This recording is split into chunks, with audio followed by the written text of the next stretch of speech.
Good day. This is a special symposium, not only because of the COVID restrictions against an in-person meeting, but because this is an important time in the evolution of our ALS program. I thought I would take a few moments to look backwards, if you will, then look a little bit at the present and then to the future as to where we hope to be going. I actually, looking back and thinking, realized that my first official presentation at a meeting was in 1980 at a meeting of the MDA clinic directors in Phoenix, Arizona. At the last moment, I was asked to make a presentation, which sent me into a bit of a panic, but I chose ALS and their caregivers as a topic, which went over rather well. But if you had talked to me that day, I would have told you there would be no way I could imagine myself a few years later making ALS the main focus of my career. But that's the irony of life, I guess.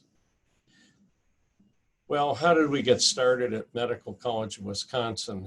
At a meeting back in the mid-1990s, I ran into a colleague of mine, Dr. Jerry Mendel at Ohio State University at a national meeting.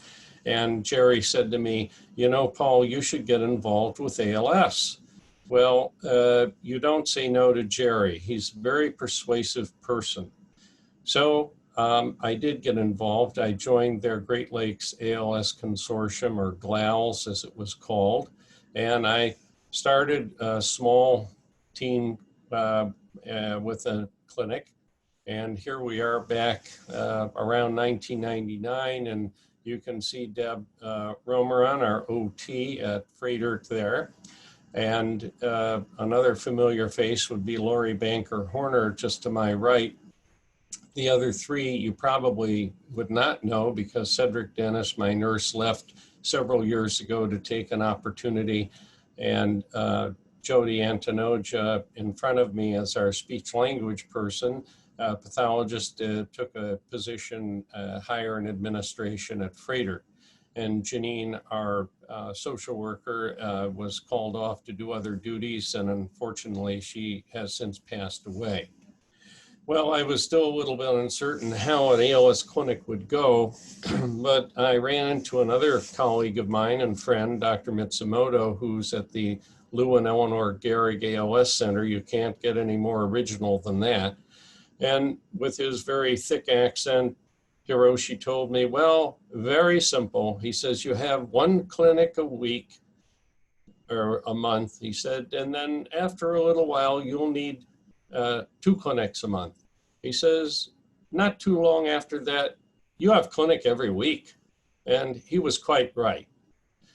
And so we had modest beginnings and pulled ahead, and the ALS chapter here is the ALS Association chapter, the Milwaukee chapter as it was known, or Southeast Wisconsin, excuse me, was very supportive. They even helped give me some seed money for our first research project, which was published in 2003 on strength assessments. And this was in collaboration with Dr. Mendel and a number of others in our group.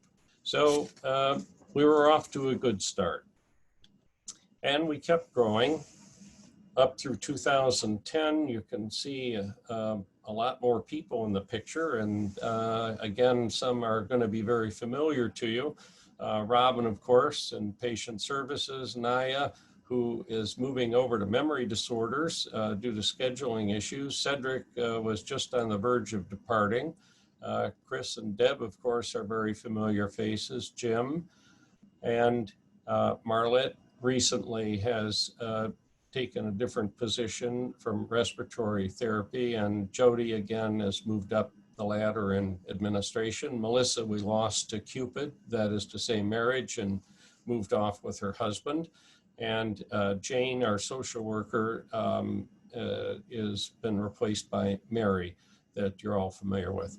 And of course, a clinic doesn't stand alone. Since 2005, we've been a member of the World Federation of Neurology Motor Neuron Disease Research Group. ELSA certified our center in 2006, making it official. We probably could have gotten it sooner, but I wanted to make sure we had a very nicely running clinic before we took that step. And we've been a member of NEALS, which replaced our membership in GLALS, which stands for the Northeast ALS Consortium. So things got busy. What about research and education? Well, even back in the 1990s, this was in my basement in my office with Dr. Nandedkar, where we'd be working in the evening after taking a whole day of collecting data, such as this tibial experiment. All of you have had a EMG and had a couple of electrodes on you, but this is a rather sophisticated study back in the day, trying to demonstrate some various things. And of course, the Munich's technique, the motor unit number indexing, that was developed here in Milwaukee with Dr. Nandedkar, and has turned out to be very good because it's now considered a very good biomarker in ALS clinical trials. Teaching-wise, which is another important part of what I have to do, for the last decade plus, I've been teaching at the Harvard course of neuromuscular disorders, along with my hosts there, Dr. David and Dr. Tony Amato. Again, life is very short and degrees of separation. Tony was my medical student back in the early 80s at the University of Cincinnati. So I'm very proud he's gotten a nice endowed chair at Harvard. Life doesn't get it any better than that for careers. And in the bottom right, you can see me with Dr. Rick Bedlack, whom you all know from his ALS Untangled series that he has developed and I participate in. And I'm thankful for that because I think it performs a valuable service to the patients and families who want to know more about alternative therapies. Well, this brings us to another gap here in our development. By 2014, my life was getting rather full and getting fuller, and I was getting older, and my schedule was unchanged for many years. Just to tell you, my Monday through Wednesday was at the VA and getting harder to get research time because of the VA's changes in policy. Thursday morning has historically been the ALS clinic morning here at Froedtert, and of course Tuesday afternoon once a month at the VA. I would do EMGs in the afternoon on Thursdays, and then in the evening come back and see one or two new ALS patients in order to get them into the clinic program in a timely manner. Friday was more EMGs, which basically put me into a mode of doing research, education, and things more in the evenings and weekends, or taking days off to do it. So it was busy, but I was happy with how that was going. And I've never considered this to be my program. I'm just a steward of the program that I'm privileged to share with other members of the team who really make it all up. And of course, the patients, you patients, and your families.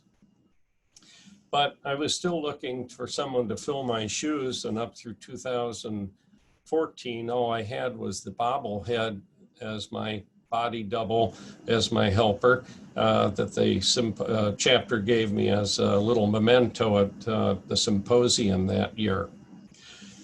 So I was getting a little nervous as more birthdays started to come by. I won't tell you how many, enough. So 2015, I was really looking for someone to fill my boots or shoes, to use a cliche. I'm using boots here for a reason you'll see in a moment.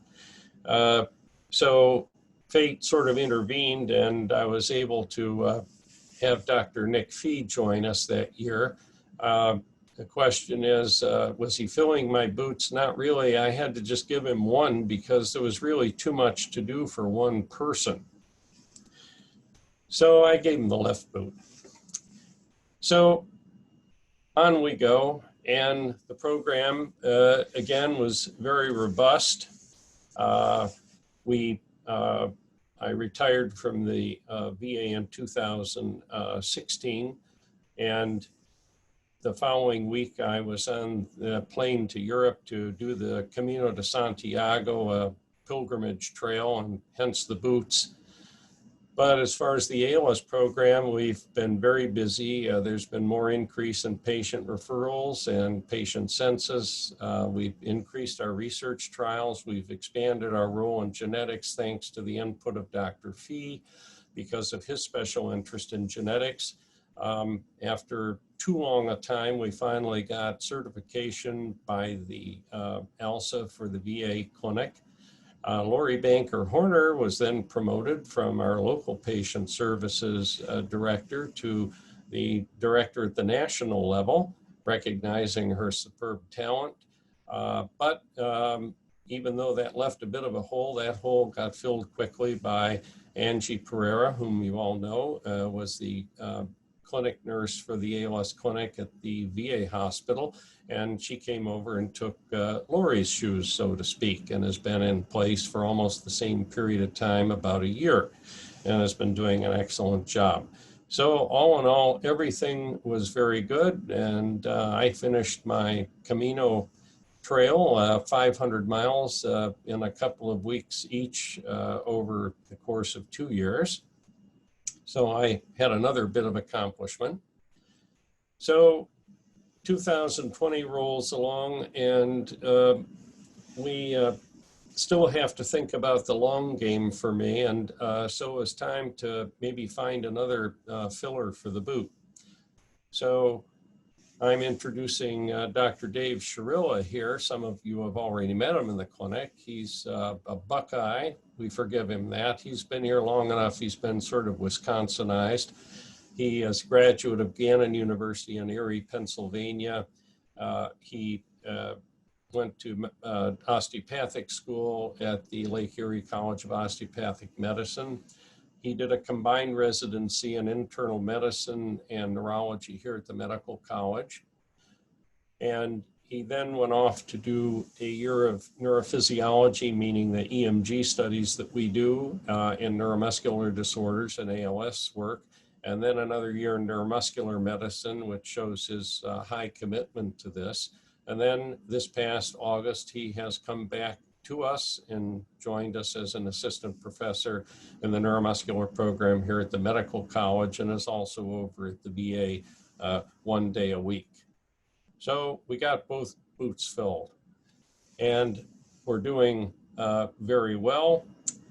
And where do we go from here, you may say? Well, I think the future of the ALS program is very optimistic, good, robust. It can't get better than that. We now have 2 more committed ALS physicians plus 1 YODA, that is me. The Froedtert Hospital will be expanding its access to the clinic by about 50% by adding another couple of clinics a month at Froedtert. And we'll also be moving to a new clinic space come January, and we'll be keeping the people who attend us at Froedtert updated on that move. And we will hopefully be moving more toward collaborative bench research in the area of genetics, as well as clinical trials, and also my pet hobby horse, the neurophysiological research such as Munich's. And what about me? Well, it's sort of a sunset, but it was bound to come sooner or later. And people would ask me, I heard you retired and this and that. And I keep telling them, it's like Mark Twain said, the news of my death is greatly exaggerated. So I am still about, for better or worse, I hope for better. And Dr. Fee has even told me that they're going to fit me with an ankle bracelet so they'll know where I am at all times, even if I'm off walking somewhere or kayaking. Hopefully it won't be the sheriff putting it on.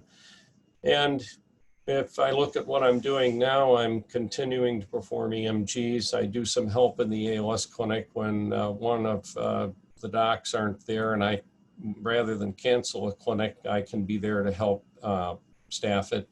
And I've got about 6 research projects cooking right now. I'll be active with the ALS Association, very likely locally and of course nationally, as well as I have work at the medical college and administrative things. And for leisure, I have lots of trails left to walk, and kayaking and bicycling.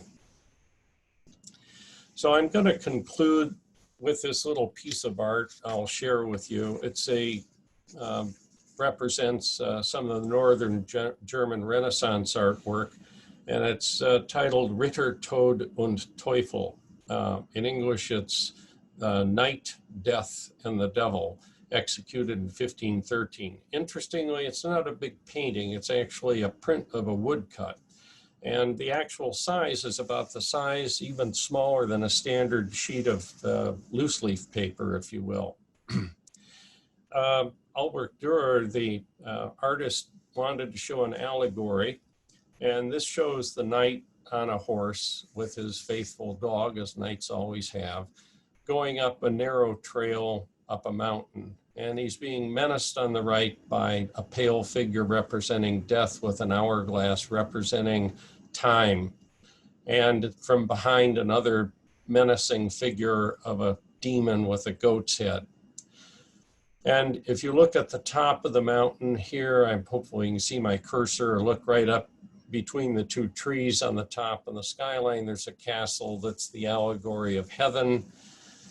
And I had a poster of this print, and I framed it actually in 1986, the day my father died, as a way of distracting myself. Those types of events are always terribly emotional. And I've always kind of kept it at home up on the wall as a reminder to me, not to sound overly pious or allegorical, but I think in ALS, I kind of feel it's been the same way. We can think of, well, patients and certainly the doctors and medical staff that care for our patients as being knights trying to stay on the straight and narrow of the trail, not to be distracted by the hourglass, knowing that time is of the essence. We want to make progress as fast as we can, and we want to make timely interventions in our patients so they have a high quality of life. We want to stay on that trail and not deviate from it. And at the top of the mountain, and we can think of that as the cure. I can't think of anything better. So I think Albert Dürer said it best back in 1513 when he came up with this wonderful little woodcut that I've always been fond of, even though it looks a bit severe and obviously a bit Germanic. So anyhow, it's been an honor to have been part of this program and still being part of it after 24 years, and hopefully be around in the foreseeable future to keep it moving along and facilitate Drs. Sharilla and Fee. I want to express my gratitude to all the patients and their families over the years, certainly past, present, and it's been a struggle to fight this disease, but we are making progress. When I think back of when I first started, things are so much better now in our care, and I think things will go well. Looking back, would I do it again? Damn right I would. It's been quite a road, and I'm glad it's not over yet, and I'm still on it. So thanks for your attention, and stay safe in these tough times. Better times will come once we get past the old COVID.